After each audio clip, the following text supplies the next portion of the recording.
Hi, Chelsea. Hi, Mauro. Hi, nice to see you. Welcome Thank to you. Rio Grande City. Hi, Andrea. Welcome to Rio Grande City. Thank you. I'm glad Thank you you for guys having are us. here, and welcome to the Borde House. And Yes. Incredible place, isn't it? It is. Great architecture, and it's part of our French influence. Yeah, as a matter of fact, let's start with the history. In the Borde House? Well, it started in 1877. Francois Laborde came here. He was a merchant, a river merchant. Came to Rio Grande City many years ago, and in 1877 decided to build this wonderful structure here.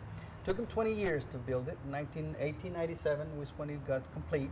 The whole building here, as you see it, there's been modifications made to it, but the original building is in the back here, as you can see. That was the mercantile store. He lived in one of the upstairs rooms, from what I understand. And then the other part over there was also part of the mercantile store. So it's always an L-shaped mercantile store. Right. Oh, can I, about Rio Grande City, I read that it was the oldest Texas settlement. It's probably one of the oldest settlements in Texas, as early as 1749. Okay. In a matter of fact, wasn't Laborde a Frenchman? It was a Frenchman, yes. And so it's part of our French, German, Austrian, Spanish, Mexican influence. Rio Grande City is very fortunate to fly at least 6 flags because we've been influenced by at least 6 different nations here. That is impressive. Yes, it's very impressive. And you'll see in a minute as we go around visiting some of the sites the importance of Rio Grande City economically, structurally, architecturally, and then of course economically, which is the tunnels, which is what we're going to see today. And I think you'll really enjoy that because we have underground rooms. Really? Underground tunnels and underground rooms, Why? as you might call them. Why would they be? I think it was part of who these people were. There was so much instability on the Mexican side, revolutions on both sides, and so people had to find ways of protecting themselves. And we feel that these tunnels or these underground rooms served as either cold storage areas or places where people could come in and store and go and hide from someone. And so if you tie everything and all the history that took place here between 1749, 1848, and 1910 and the 1930s, the Prohibition period, people had to find ways of sustaining themselves. Now there is folklore and stories about a tunnel system that exists in Rio Grande City. We happen to think that they interconnect some of the arms of the tunnel.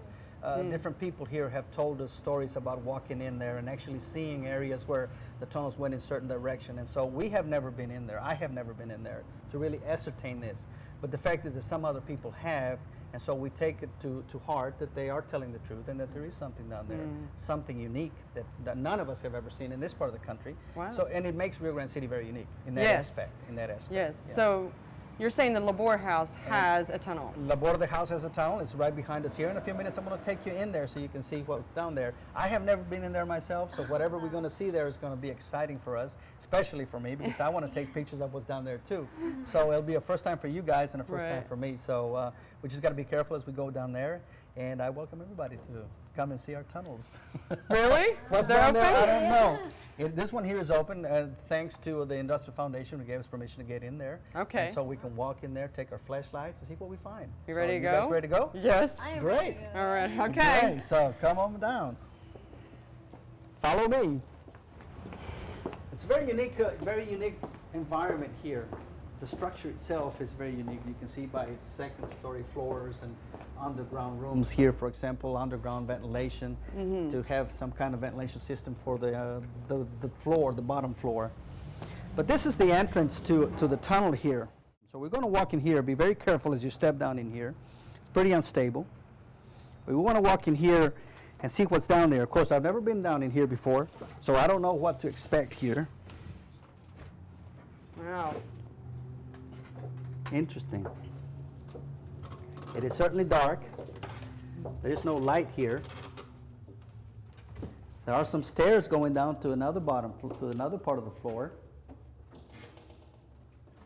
One of the things that I'm looking for in here too, since I've never been in here, and some of the stories that I've heard of what's down here, is that there seems to be an area where they plugged in a hole in the wall where they might have led to the other tunnels that go across our streets here. So effectively, there's some history that could have been boarded up? Could have been. And one of the reasons that I'm down here too is to see if I can find that here. Mira, right here. Look at that. That looks like it's been boarded up? That means like this thing looks like it's been boarded up. We can probably step in here. It's solid here. Yeah, it's a little creepy. It is moist because there is water here. Probably from this pipe here that you see here is probably a drainage pipe that brings water when it rains down from the main floor. It comes down to the bottom floor, and it goes down here onto Main Street. I was sort of Now- expecting we might see, is this all original then that we're looking at? The original? This is all original brickwork here. This is part of the original tunnel that we had here, or underground room, as you can see. Now, this is very possible that Mr. Laborde at one time had a wine cellar here. He might have used it as a wine cellar. He would have not had this particular grates here or racks as you see them, because they're not part of the. This is more modern stuff. He more than likely had wooden shelves or something like this. But as you can see, look at the beam structure here. These beams are withstanding all that weight above us, 2 floors worth. And so, you know, and so what I'm looking here for also is to see if I can find an entry in this direction here that went across. And this is the one section of the underground room where I think goes across into the highway, or across the highway, which is Main Street. Do you, I don't do you see. see anything? I see right here where there was construction here, but I don't see anything at this point that might, a telltale sign that might tell me that this is an entry to another section of the tunnel system that we're speaking about.